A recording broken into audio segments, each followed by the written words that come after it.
আমাদের চারপাশে যে জীবন্ত জগৎটা রয়েছে, গাছপালা, পশুপাখি, সবকিছুই কিন্তু একটা অদৃশ্য সুতো দিয়ে বাঁধা। আজকের এই আলোচনাতে আমরা ঠিক সেই সুতোর পেছনের বিজ্ঞানটা, মানে ইকোলজি বা বাস্তুবিদ্যাকে খুব সহজ করে বোঝার চেষ্টা করব। আচ্ছা, আমরা তো প্রায় বিশাল জঙ্গল, মরুভূমি বা অথই সাগরের কথা বলি, তাই না? কিন্তু কখনো কি মাথায় এসেছে যে এগুলো আসলে চলে কিভাবে? মানে এদেরকে চালাইটা কে? এর পেছনের ইঞ্জিনটা আসলে কি? এসব প্রশ্নের উত্তর কিন্তু লুকিয়ে আছে একটাই শব্দে, আর সেটা হলো ইকোসিস্টেম বা বাস্তুতন্ত্র। হ্যাঁ, এটাই হলো প্রকৃতির আসল ইঞ্জিন। তো চলুন আজ এই ইঞ্জিনের ভেতরের কলকবজাগুলো একটু নেড়েচেড়ে দেখা যাক। তো সবার আগে যে প্রশ্নটা আসে সেটা হলো, এই বাস্তুতন্ত্র জিনিসটা ঠিক কি? সহজ কথায় বলতে গেলে এটা হলো প্রকৃতির একেবারে মূল ভিত্তি বা ফান্ডামেন্টাল ইউনিট। চলুন একেবারে গোড়া থেকে শুরু করা যাক। ইকোলজি বা বাস্তুবিদ্যা হল বিজ্ঞানের সেই শাখাটা যেটা কিনা জীব আর তার চারপাশের পরিবেশের মধ্যে যে একটা সম্পর্ক আছে সেটা নিয়ে কাজ করে।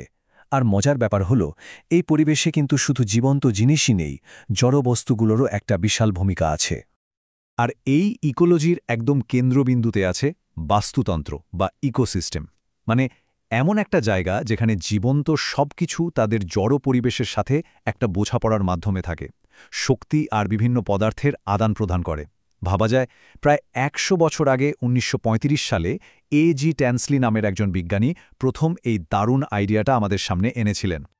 যে কোনো ইকোসিস্টেমকে ভাঙলে মূলত দুটো জিনিস পাওয়া যায়।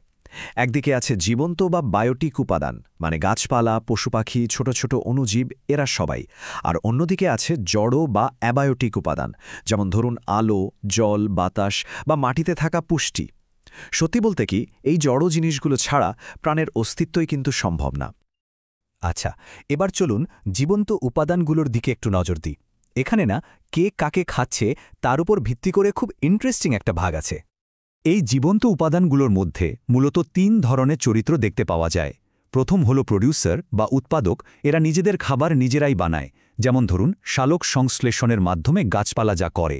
এরপর আসে কনজিউমার বা খাদক, এরা অন্যদের খেয়ে শক্তি জোগাড় করে, মানে সব পশুপাখি। আর সবশেষে আছে ডিকম্পোজার বা বিয়োজক, যেমন ব্যাকটেরিয়া আর ছত্রাক। এদের কাজ হলো মরা জীবদেহকে ভেঙে আবার প্রকৃতির সাথে মিশিয়ে দেওয়া। আবার এই খাদকদের মধ্যেও কিন্তু বেশ কয়েকটা লেভেল আছে।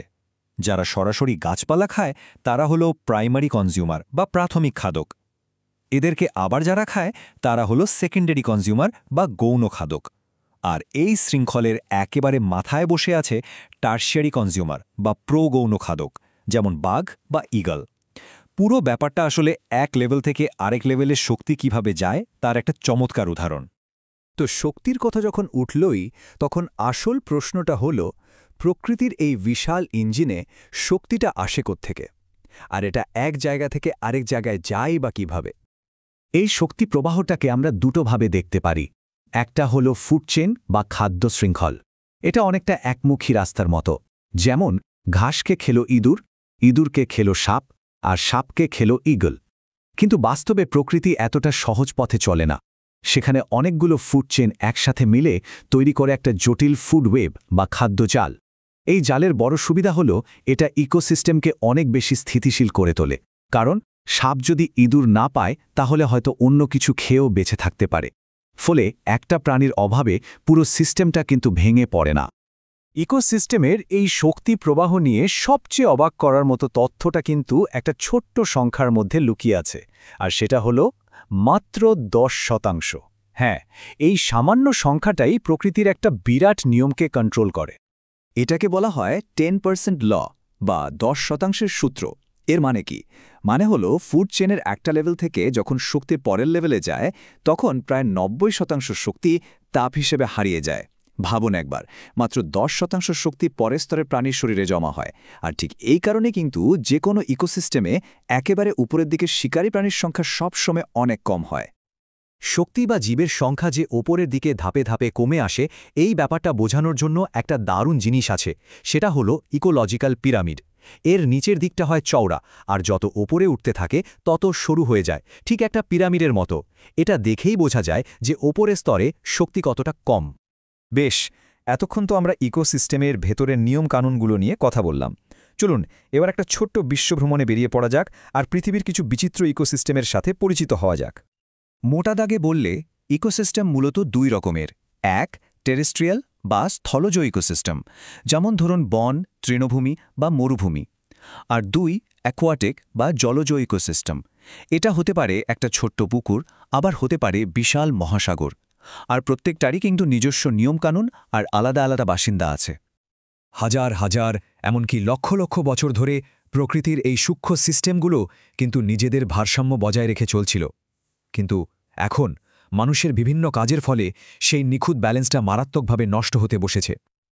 আমরা কি করছি? আমরা বন কেটে ফেলছি, ফলে অগণিত প্রাণীর ঘরবাড়ি শেষ হয়ে যাচ্ছে। আমাদের কলকারখানা আর গাড়ি থেকে বের হওয়া ধোঁয়া বাতাস, জল, মাটি সবকিছুকে বিষিয়ে তুলছে। জলবায়ু পরিবর্তনের কারণে আবহাওয়া দিন দিন খামখেয়ালি হয়ে উঠছে। আর অতিরিক্ত শিকার আর শহর বানানোর নেশায় কত যে প্রজাতি আজ হারিয়ে যাওয়ার মুখে, তার কোনো হিসেব নেই। তবে সবকিছুর পরেও একটা আশার আলো আছে, আর সেটা হলো এই যে ক্ষতিটা আমরা করেছি সেটা সারানোর উপায়ও কিন্তু আমাদের হাতেই আছে। আমরা যদি সত্যিই চাই তাহলে এই নষ্ট হয়ে যাওয়া ভারসাম্যটা আবার ফিরিয়ে আনা সম্ভব। সমাধানগুলো কি কি? যেখানে বন কাটা হয়েছে সেখানে নতুন করে গাছ লাগালো বা বনায়ন। দূষণ কমানোর জন্য কঠোর ব্যবস্থা নেওয়া। কয়লা বা পেট্রোলের বদলে সোলার বা উইন্ড পাওয়ারের মতো নবায়নযোগ্য শক্তি ব্যবহার করা। এর পাশাপাশি টেকসই কৃষি আর বন্যপ্রাণীর সংরক্ষণের মতো উদ্যোগগুলো প্রকৃতির এই ক্ষতগুলো সারাতে অনেকটা সাহায্য করতে পারে। তাহলে শেষ পর্যন্ত মূল কথাটা কি দাঁড়ালো? দাঁড়ালো এটাই যে প্রত্যেকটা ইকোসিস্টেমের গল্প আসলে একটা সংযোগের গল্প। একদম ছোট্ট ঘাস থেকে শুরু করে জঙ্গলের সবচেয়ে বড় বাঘ পর্যন্ত সবাই একে অপরের সাথে একটা অদৃশ্য জালে বাঁধা। এখন সবচেয়ে বড় প্রশ্ন হল, প্রকৃতির এই বিশাল নাটকে আমরা মানুষরা কোন ভূমিকাটা পালন করব? ধ্বংসকারীর নাকি রক্ষাকর্তার?